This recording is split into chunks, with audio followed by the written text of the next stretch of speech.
il a été construit à partir des années 80-82, après l'achat du terrain chez un particulier, c'est le ski club qui a payé donc le terrain. Et puis ça s'est fait petit à petit, les bénévoles, les membres du ski club, et puis aussi des amis et des collègues qui avaient le temps, le samedi, ben, ils se retrouvaient tous au chalet du ski de fort, avec l'un la brouette, l'autre la bétonnière, et puis voilà, ils ont commencé à faire des murs et puis une dalle de manière à pouvoir stocker le scooter des neiges. À l'époque, on avait un scooter des neiges et il fallait un abri pour stocker ça et puis les skis de fond aussi. Donc ça s'est fait comme ça. Donc il y avait une bonne partie de gens qui venaient régulièrement le samedi, ils prenaient sur leur temps. Hein. À l'époque, ils étaient quand même encore peut-être un petit peu plus dévoués bénévolement, on va dire, pour ces choses-là. Donc voilà, en 82 ou 83, ils ont fait une dalle. Voilà, ça s'est fait comme ça, tout avec des matériaux qui étaient payés par la commune, par l'association des éclaireurs. Et puis l'année suivante, ben, ils ont continué le chalet la partie du haut, là où la salle maintenant est existante. Donc il a fallu un peu toutes sortes de corps de métier, il y avait des maçons, il y avait des charpentiers. Et puis, donc le bois de la charpente a été fourni par la commune, c'était un beau geste de la commune, bon c'est des bois de la forêt de là-haut. Et voilà, comme ça le chalet s'est retrouvé, fini, plus ou moins, avec un bar à l'intérieur, monté en pierre, comme il est encore à l'époque. Donc ça s'est tout fait bénévolement, il n'y a pratiquement pas eu il n'y a eu aucun salarié pour la construction de ce chalet.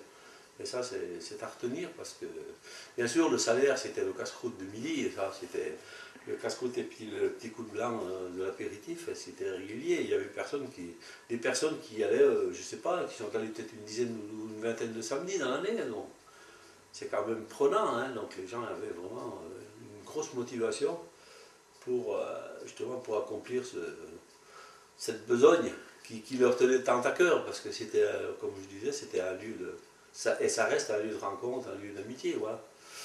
Voilà comment s'est fait le chalet du ski. Donc après on l'a amélioré.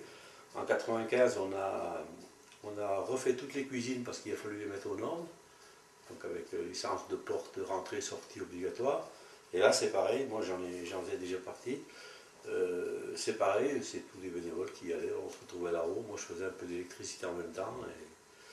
Et ça c'est tout fait comme ça. Donc les cuisines elles sont impeccables, elles sont fonctionnelles pour pouvoir faire des repas.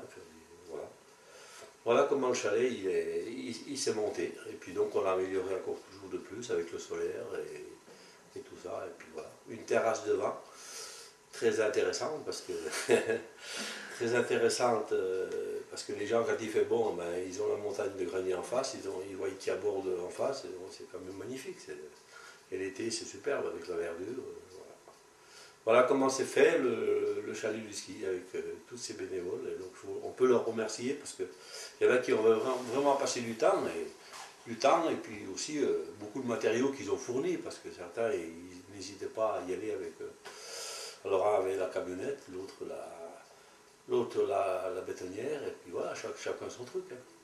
Voilà, c'est la construction du chalet du ski de fond.